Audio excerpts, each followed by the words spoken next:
श्री शिवाय नमस्तुभयम दोस्तों, स्वागत है आप सभी का हमारे चैनल द भक्ति टेल्स में।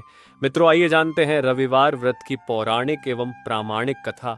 रविवार व्रत कैसे करें, जानिए पूजन विधि, कथा, आरती एवं फल। रविवार सूर्य देवता की पूजा का वार है। जीवन में सुख समृद्धि, धन संपत्ति और शत्रुओं से सुरक्षा के लिए रविवार का व्रत सर्वश्रेष्ठ है। रविवार का व्रत करने व कथा सुनने से मनुष्य की सभी मनोकामनाएं पूरी होती हैं। मान सम्मान, धन, यश तथा उत्तम स्वास्थ्य मिलता है। रविवार व्रत का ऐसे करें पूजन। सूर्य का व्रत 1 वर्ष या 30 रविवारों तक अथवा 12 रविवारों तक करना चाहिए। रविवार को सूर्योदय से पूर्व बिस्तर से उठकर शौच व स्नानादि से निवृत्त होकर स्वच्छ लाल रंग के वस्त्र पहने।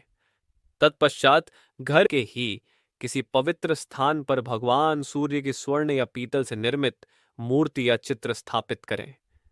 इसके बाद विधि विधान से गंध पुष्पादि से भगवान सूर्य का पूजन करें। पूजन के बाद व्रत कथा सुने। व्रत कथा सुनने के बाद आरती करें। तत्पश्चात सूर्य भगवान का स्मरण करते हुए ओम सूर्याय नम तमस इस मंत्र का 12 या 5 अथवा 3 माला जप करें। जप के बाद शुद्ध जल, रक्त चंदन, अक्षत, लाल पुष्प और दूर्वा से सूर्य को अर्घ्य दें। सात्विक भोजन व फलाहार करें। भोजन में गेहूं की रोटी, दलिया, दूध, दही, घी और चीनी खाएं। रविवार के दिन नमक नहीं खाएं। रविवार व्रत की पौराणिक कथा के अनुसार प्राचीन काल में एक बुढ़िया रहती थी। वह नियमित रूप से रविवार का व्रत करती। रविवार के दिन सूर्योदय से पहले उठकर बुढ़िया स्नानादि से निवृत्त होकर आंगन को गोबर से लीप कर स्वच्छ करती। उसके बाद सूर्य भगवान की पूजा करते हुए रविवार व्रत कथा सुनकर सूर्य भगवान का भोग लगाकर दिन में एक समय भोजन करती।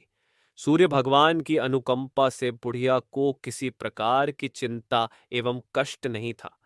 धीरे धीरे उसका घर धन धान्य से भर रहा था। उस बुढ़िया को सुखी होते देख उसकी पड़ोसन उससे चलने लगी। बुढ़िया ने कोई गाय नहीं पाल रखी थी, अतः वह अपनी पड़ोसन के आंगन में बंधी गाय का गोबर लाती थी। पड़ोसन ने कुछ सोचकर अपनी गाय को घर के भीतर बांध दिया। रविवार को गोबर न मिलने से बुढ़िया अपना आंगन नहीं लीप सकी। आंगन न लीप पाने के कारण उस बुढ़िया ने सूर्य भगवान को भोग नहीं लगाया और उस दिन स्वयं भी भोजन नहीं किया। सूर्यास्त होने पर बुढ़िया भूखी प्यासी सो गई।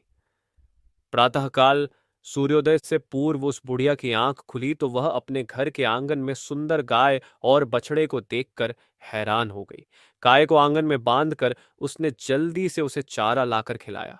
पड़ोसन ने उस बुढ़िया के आंगन में बंधी सुंदर गाय और बछड़े को देखा तो वह उससे और अधिक जलने लगी। तभी गाय ने सोने का गोबर किया। गोबर को देखते ही पड़ोसन की आंखें फट गईं। पड़ोसन ने उस बुढ़िया को आसपास न पाकर तुरंत उस गोबर को उठाया और अपने घर ले गई तथा अपनी गाय का गोबर वहां रख आई। सोने के गोबर से पड़ोसन कुछ ही दिनों में धनवान हो गई। गाय प्रतिदिन सूर्योदय से पूर्व सोने का गोबर किया करती थी और बुढ़िया के उठने के पहले पड़ोसन उस गोबर को उठाकर ले जाती थी। बहुत दिनों तक बुढ़िया को सोने के गोबर के बारे में कुछ पता ही नहीं चला। बुढ़िया पहले की तरह हर रविवार को भगवान सूर्यदेव का व्रत करती रही और कथा सुनती रही। लेकिन सूर्य भगवान को जब पड़ोसन की चालाकी का पता चला तो उन्होंने तेज आंधी चलाई। आंधी का प्रकोप देखकर बुढ़िया ने गाय को घर के भीतर बांध दिया। सुबह उठकर बुढ़िया ने सोने का गोबर देखा। उसे बहुत आश्चर्य हुआ। उस दिन के बाद बुढ़िया गाय को घर के भीतर बांधने लगी। सोने के गोबर से बुढ़िया कुछ ही दिन में बहुत धनी हो गई। उस बुढ़िया के धनी होने से पड़ोसन पूरी तरह जल भुनकर राख हो गई और उसने अपने पति को समझा बुझाकर उसे नगर के राजा के पास भेज दिया।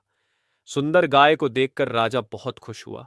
सुबह जब राजा ने सोने का गोबर देखा तो उसके आश्चर्य का ठिकाना न रहा। उधर सूर्य भगवान को भूखी प्यासी बुढ़िया को इस तरह प्रार्थना करते देख उस पर बहुत करुणा आई। उसी रात सूर्य भगवान ने राजा को स्वप्न में कहा, राजन, बुढ़िया की गाय व बछड़ा तुरंत लौटा दो, नहीं तो तुम पर विपत्तियों का पहाड़ टूट पड़ेगा, तुम्हारा महल नष्ट हो जाएगा। सूर्य भगवान के स्वप्न से बुरी तरह भयभीत राजा ने प्रातः उठते ही गाय और बछड़ा बुढ़िया को लौटा दिया। राजा ने बहुत सा धन देकर बुढ़िया से अपनी गलती के लिए क्षमा मांगी। राजा ने पड़ोसन और उसके पति को उनकी इस दुष्टता के लिए दंड दिया। फिर राजा ने पूरे राज्य में घोषणा कराई कि सभी स्त्री पुरुष रविवार का व्रत किया करें। रविवार का व्रत करने से सभी लोगों के घर धन धान्य से भर गए। राजतय में चारों ओर खुशहाली छा गई। स्त्री पुरुष सुखी जीवन यापन करने लगे तथा सभी लोगों के शारीरिक कष्ट भी दूर हो गए। व्रत का फल, इस व्रत के करने से मनुष्य को मोक्ष प्राप्त होता है। इस व्रत के करने से स्त्रियों का बांझपन दूर होता है। इससे सभी पापों का नाश होता है। इससे मनुष्य को धन, यश, मान, सम्मान तथा आरोग्य प्राप्त होता है। वीडियो पसंद आई हो तो लाइक, शेयर और चैनल को सब्सक्राइब करें। हर हर महादेव।